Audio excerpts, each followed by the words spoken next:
So the video comes out, and then Diddy gets arrested, and he's not given a bail.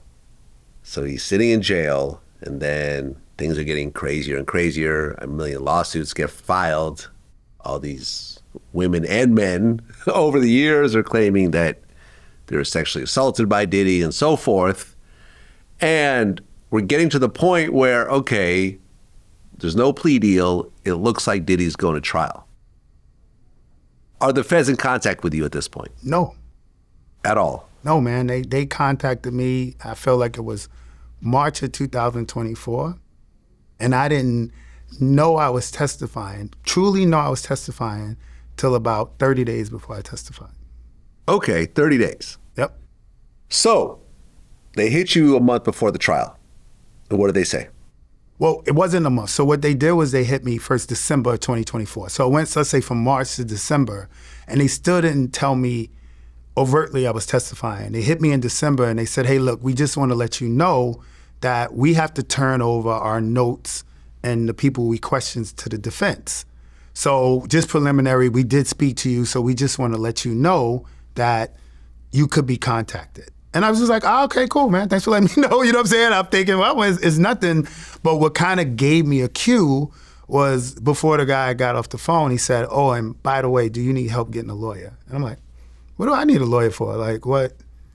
You know, and I was like, nah, I'm good. You know what I'm saying? So I hung up, and I ended up calling some of my friends that are in law enforcement and stuff like that. And I said, oh, they spoke to me about needing a lawyer. And they went into immediately, well, is there any charges against you, anything, whatever? But it still didn't kind of make sense.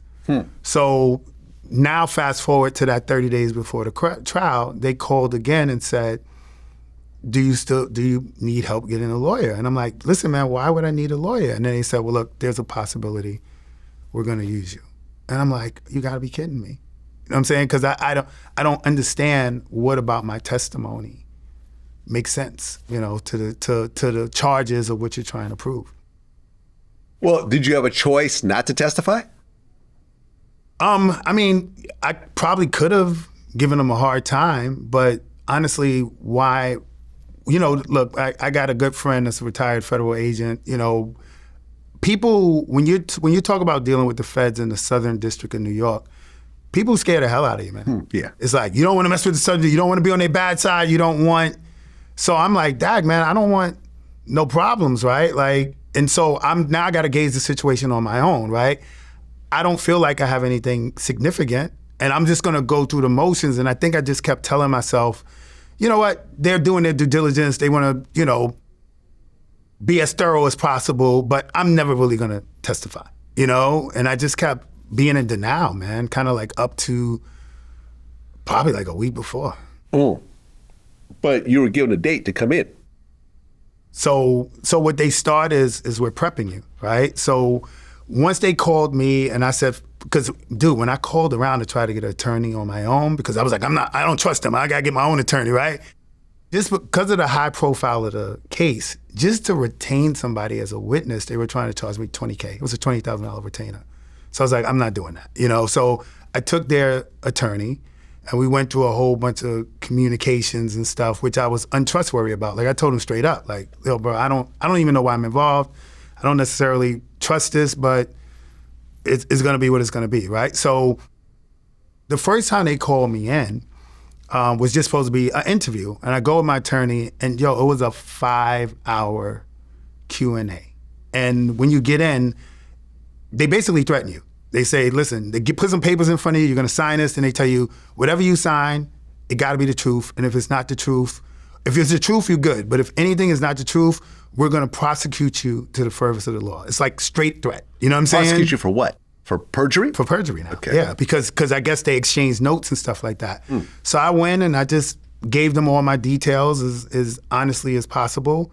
And the thing that really scared the hell out of me was they asked me all these specific questions. And as soon as they were done, they handed me like a pamphlet, like a booklet with every text message, every conversation, everything. They had it already. So, I thought about those mobster movies when they say, don't use the phone. You know what I'm saying? Don't whatever. Yo, man, that is so serious, man.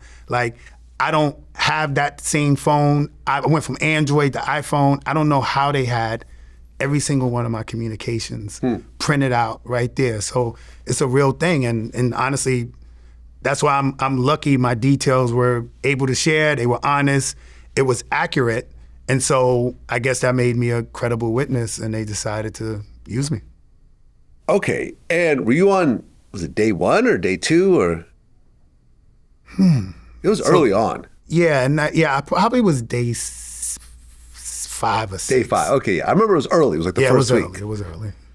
Okay. Were you following the trial up to this point? Like watching Cassie's testimony and so forth? Kind of, but I was kind of avoiding watching too much of it. You know, like, first of all, they stress you about that. Don't watch it. We don't want you to see it. Really? Or whatever. Yeah, they do. They said, don't, stay away from it as far as possible. And then because it's a federal trial, it's hard to follow anyway. You know, you're getting the testimony in bits and pieces. It's more opinion. It's not televised. It's not on television. It's more opinion and ideology than it is actually what's being said. So it's hard. You got to probably really go out of your way to know what's going on.